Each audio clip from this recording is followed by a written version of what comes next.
I'm Krystyne Brown with Mocs News, and this is your Faculty Features segment. I'm here at the Challenger Learning Center where students are taught to reach for the stars.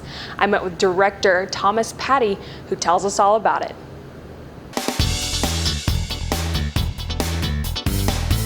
My name is Tom Patty, actually Thomas Patty. I'm the director of the Challenger STEM Learning Center. Challenger Center became operational in 1994, 1995, so that makes us essentially 18 years old operationally. There's 48 Challenger Learning Centers across the United States. There's 2 in Canada, there's 1 in Korea, and there's 1 in England. So it's basically an international Challenger Center organization now. The surviving family members got together and decided to do something other than create a concrete monument somewhere. They basically wanted a living memorial for everybody to remember that crew by.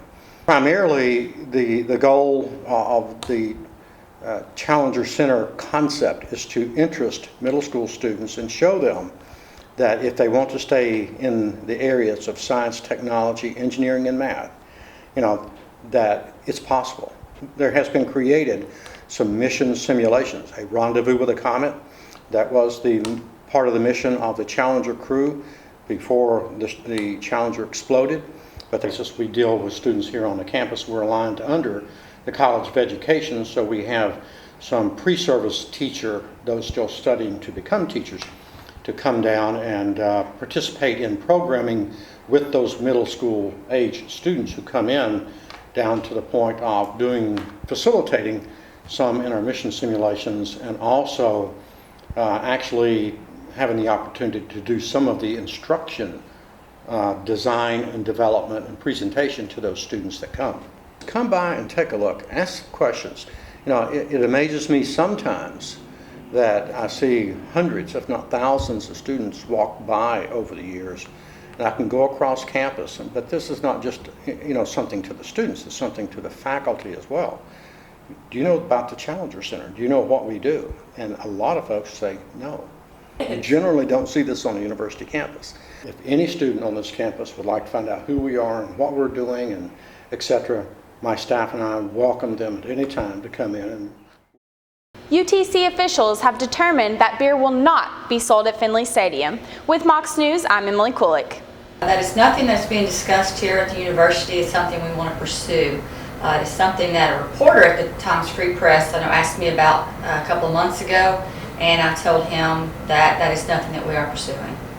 I don't know if someone in the community posed a question. I don't know if the stadium corporation that runs Finley Stadium brought it up, or if it was just something from the newspaper. But again, it's nothing that UTC was looking at.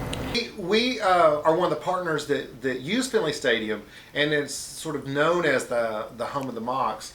But Finley Stadium is actually a community-owned facility, and we actually pay use fees when we have our events there. They asked if it was something that would be considered if it was brought up by some of the other partners, and we said we could have a conversation. But UTC, for UTC events, contractually we're the only ones who can make that decision, and we have no intention of proposing it or recommending it. Philosophically, we believe that selling beer at our events would send the wrong message. We spend a lot of time working with our students, most of whom are underage, to drink beer.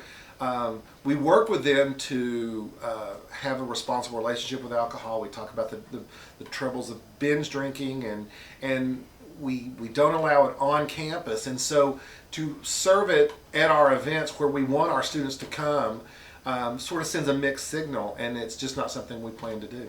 We are a dry campus. We're trying to have a family-friendly atmosphere at our games and for our students.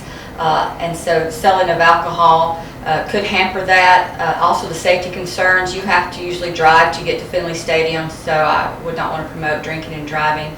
And it won't just be a good atmosphere for our fans. Cantrell says that when asked by Times Free Press if beer sales would ever be discussed, they would have to consider it, but the ultimate answer would be no. Heron says she feels that Times Free Press mixed up her words in order to create a story, when in reality there was never a story. Both Cantrell and Heron agree that Finley Stadium will not be selling beer in the near future. Hello, I'm Brian Bass with your Mocs Sports Minute. Let's go.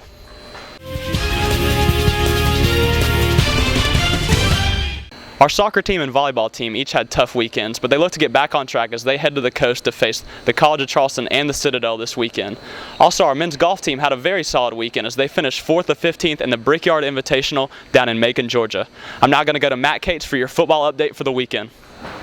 Yeah, Brian, the Mocs enjoyed an off week this week to get healthy and prepare for the Paladins as they travel to Furman this week. Kickoff Saturday at 1:30. Guys, the weather's getting colder and that means it's basketball season, and the Lady Volunteers are coming to McKenzie Arena to kick off our girls basketball season. Now tickets are going to go on sale October 15th right here in the McKenzie box office. Monday through Friday you can pick those tickets up anytime between 8 and 4. We'll see you here to watch the Lady Volunteers take on our Lady Mocs.